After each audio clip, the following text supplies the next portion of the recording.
Salut à tous et à toutes, c'est Antoine, on se retrouve pour une toute nouvelle vidéo, la première vidéo, le premier podcast de la saga de l'été, du projet d'été. C'est donc la première critique du projet d'été, la première critique de Harry Potter, de la saga littéraire. On va donc commencer avec le premier roman, le premier livre, Harry Potter à l'école des sorciers. Avant tout, première chose que j'ai à vous dire, c'est la première fois que je fais des critiques, donc soyez peut-être un peu indulgents avec moi, j'aimerais bien un peu d'indulgence. J'imagine qu'il va y avoir de la progression au fur et à mesure que je ferai les critiques des différents livres, mais la première critique risque de ne peut-être pas être au niveau par rapport au reste. J'espère en tout cas que vous ne m'en voudrez pas trop. C'est un livre, donc Harry Potter à l'école des sorciers, écrit par J.K. Rowling, édité chez Gallimard Jeunesse pour la collection Folio Junior. Je vais vous lire la quatrième de couverture, tout de suite. Voici donc la quatrième de couverture. Le jour de ses 11 ans, Harry Potter, un orphelin élevé par un oncle et une tante qui le détestent, voit son existence bouleversée. Un géant vient le chercher pour l'amener à Poudlard, une école de sorcellerie. Voler en balai, jeter des sorts, combattre des trolls.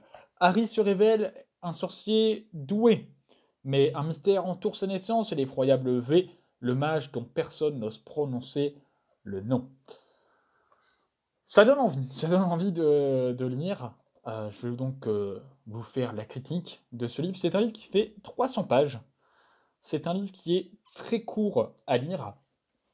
Et c'est très positif. La lecture est très positive, j'en ressors vraiment satisfait, content. Euh, J'ai aimé ce livre. J'ai beaucoup aimé ce livre. Je vais vous dire pourquoi dans quelques instants. C'est juste petit point.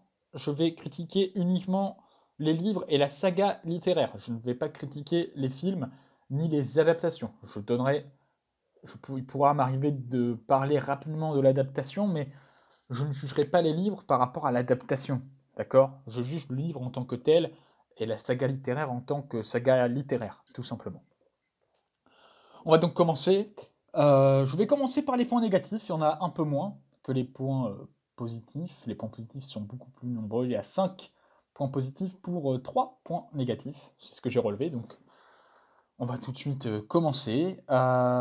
C'est donc, comme je l'ai dit, un livre pour enfants qui peut ennuyer à certains moments.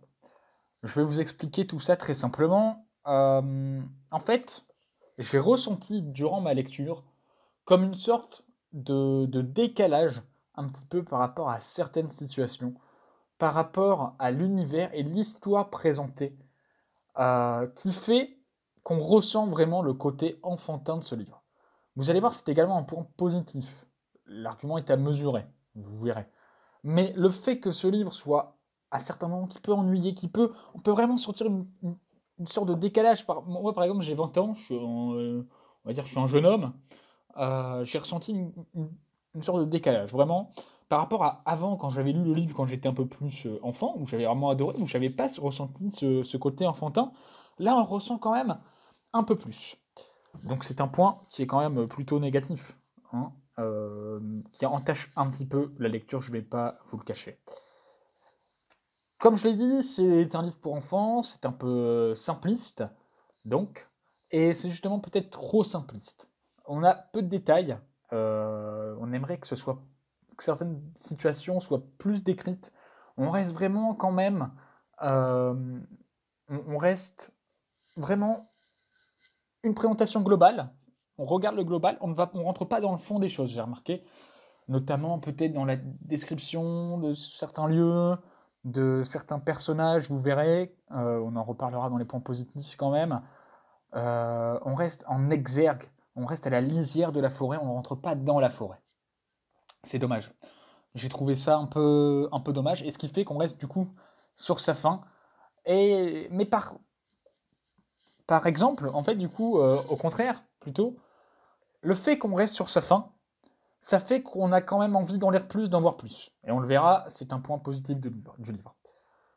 Et enfin, dernier point négatif que j'ai relevé, c'est au niveau de l'intensité dramatique de la peur. Euh, le livre, on l'a vu dans la 4e de couverture, fait que Harry est un peu menacé à un moment donné, notamment, en tout cas l'école est menacée, et Harry va essayer de sauver l'école un petit peu tout seul, en tout cas. En fait, il y a un objet, pour faire simple, il y a un objet dans l'école, la pierre philosophale, voilà, qui est cachée dans l'école, et Harry, Ron et Hermione vont essayer d'empêcher un des professeurs de retrouver la pierre et d'aller la chercher.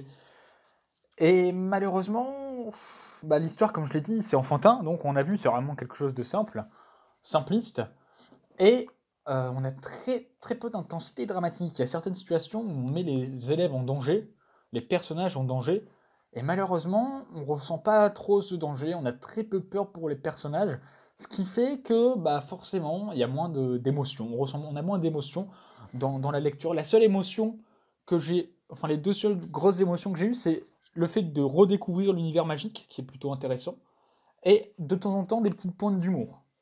Les points d'humour sont quand même plutôt présents dans ce livre, ce qui rajoute encore au côté enfantin. Les points d'humour sont très présents. Par contre, à part l'humour et à part la découverte un peu du monde magique, on ressent pas trop de peur, de frayeur pour les personnages, et on ressent pas d'empathie. J'ai pas eu trop d'empathie pour les personnages, malheureusement. Donc c'est quand même un point négatif qui entache quand même la lecture, hein, quand même, je ne vais pas vous mentir. Maintenant on va donc passer au point positif, donc je vais résumer les points négatifs. Le manque d'intensité dramatique, de peur, le fait que ce soit un livre pour enfants qui peut ennuyer à certains moments, qui a un peu trop de décalage, trop d'humour peut-être, et qui on peut se sentir parfois trop vieux, suivant l'âge qu'on a, on peut se sentir trop vieux par rapport à l'univers et l'histoire présentée, et enfin le fait qu'il y ait peu de détails, qu'on reste des fois trop sur sa faim, qu'on reste en lisière, mais ce qui donne aussi l'envie d'en voir plus, et justement c'est un des points positifs de l'histoire, c'est la découverte du monde magique. J'ai trouvé, en tout cas personnellement, qu'on était quand même assez vite pris dans l'univers de l'histoire, et on aime découvrir cet univers. J'ai aimé découvrir ces personnages, on a envie de savoir comment ça se passe dans le monde magique, comment on vit dans le monde magique, comment se passe la vie quotidienne dans une école de sorcellerie. C'est pas tous les jours qu'on a l'occasion, la chance d'entrer dans une école de monde magique. Hein. Bien sûr, ça n'existe pas, hein, qu'on soit d'accord, mais c'est pas tous les jours qu'on a l'occasion de lire une histoire qui nous amène dans ce monde-là, et là, c'est plutôt intéressant, on a envie d'en savoir plus, et on est très pris quand même dans l'univers. Le fait que ce soit enfantin, que ce soit très simpliste, fait qu'on a à la fois quand même, qu'on aime entrer dans l'univers et qu'on entre assez facilement. Hein. En même temps, c'est fait pour plaire aux enfants, donc j'ai envie de dire que pour les adultes, tu rentres encore plus facilement dans l'histoire, quoi. Mais un enfant sera très très vite pris dans l'histoire et aimera, je pense, l'univers, qu'on découvre au fil de l'histoire de ce roman. Comme on l'a dit, j'arrête pas de le répéter, c'est un livre pour enfants. C'est un vocabulaire simple qui est employé, une histoire que les enfants vont aimer, j'ai marqué. Donc voilà, le fait que ce soit un vocabulaire très simpliste, qu'on vous rende vraiment. En fait, on regarde le général et on va droit au but. Ça, j'ai bien aimé, on va droit au but, on passe pas par quatre chemins. Et bah ça, c'est un point positif quand même, parce qu'il y a beaucoup de romans qui vont décrire plein de choses, plein de détails inutiles. On va passer par quatre chemins pour arriver à une situation, ce qui c'est aussi un peu le but, hein, des histoires. Mais là, j'ai trouvé qu'on va vraiment droit au but, on ne passe pas par quatre chemins, on va à l'essentiel. Et bah ça, c'est génial. Le vocabulaire est très simpliste, vocabulaire enfantin, comme je l'ai dit, c'est une histoire enfantin, c'est adapté aux enfants, hein. Et donc, le vocabulaire utilisé dans le livre, c'est de même pour ça. Donc, c'est très enfantin, très facile à comprendre. On va parler maintenant des personnages. Oh non, on va encore parler de l'histoire, on parlera des personnages ensuite. C'est une histoire simple, comme je l'ai répété, donc on rentre très facilement dedans. On va à l'essentiel, on ne tourne pas autour du pot. C'est ce que j'ai dit. C'est un livre qui va très vite à lire. Comme je l'ai dit, on est très vite pris dans l'histoire, très facilement. On a envie de lire plusieurs chapitres d'un coup. Donc c'est à la fois, comme je l'ai dit, un point négatif, parce qu'on reste trop sur sa fin. Moi, je suis resté à quelques moments sur ma fin. J'aurais aimé d'en voir plus, que ce soit plus long. Mais comme je l'ai dit, ça donne envie aussi d'en voir plus. Et le fait que ce soit très court, très rapide, bah, justement, on enchaîne les pages, on enchaîne l'histoire. Et parfois, j'ai eu envie de lire plusieurs chapitres d'un coup, genre 5, 3, 4, 5 chapitres. Je me suis resté maximum à 3. À certains moments, j'en ai lu 3, une ou deux fois. Et le reste du temps, j'ai lu 2 chapitres par jour. Donc, mais j'ai eu du mal, j'ai voulu en lire plus. Et au moins, j'ai réussi quand même à tenir ce rythme de 2 chapitres par jour à peu près. Maintenant, on va du coup rentrer dans les personnages. J'ai trouvé que c'était des personnages très simples à identifier, avec des traits de caractère très caractéristiques. Un trait de caractère par personnage. Donc Malfoy, par exemple, c'est le personnage un peu dédaigneux, un peu imbu de sa personne, qui est trop confiant en lui-même, mais qui est aussi privilégié et qui se sent pousser des ailes, qui croit que le monde lui appartient, le monde lui est dû, tout lui est dû, et qui tombe un peu des nues et qui tombe sur quelqu'un de plus fort que lui, entre guillemets, avec Harry, qui va lui tenir tête. On parlait également par exemple de Rogue. Rogue, c'est le professeur un peu sévère, qui n'aime aucun élève, notamment Harry, et qui aime seulement les élèves de Serpentard et qui les privilégie à chaque fois. Et c'est comme ça, en fait, à chaque fois, c'est vraiment un trait de caractère très caractéristique du personnage. C'est un peu le but de trait de caractère, mais là, c'est un trait de caractère essentiel, et c'est à ça qu'on reconnaît le personnage. C'est comme ça qu'il décrit le personnage, en fait. Malheureusement, les personnages sont très peu décrits. On ne rentre pas dans la profondeur de la description, mais en même temps, ça laisse du coup place à une grande imagination. Donc, encore une fois, c'est fait pour les enfants, comme je l'ai dit. Les enfants ont une grande imagination et du coup, quelques traits physiques, quelques traits physiques très simples, un trait de caractère, et du coup, ça peut permettre un peu aux enfants de s'imaginer les personnages et ça laisse une très grande place à l'imagination de chacun.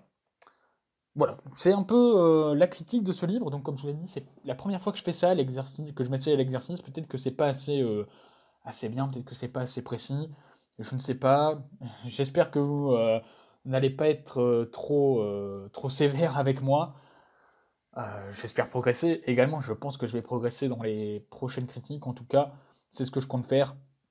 Donc, au final, c'est un livre très positif, très pour enfants, qui reste quand même trop dans le général, qui n'entre pas dans le détail, et malheureusement c'est un point assez négatif.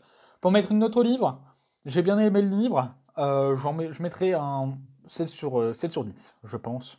7 sur 10 pour ce livre, la note est amplement méritée, c'est très sympa, très simple à lire. N'hésitez pas à le lire si jamais vous voulez vous remettre à la lecture, vous prenez Harry Potter, vraiment, ce sera pas du temps perdu, au contraire, et vous allez très facilement avoir envie de lire le reste de la saga, et vous allez être très pris dans l'histoire, j'ai l'impression. Voilà. J'espère que la critique vous aura plu. On se retrouve. N'hésitez pas à vous abonner à la chaîne pour ne louper aucune nouvelle critique des 6 prochains livres qui arriveront.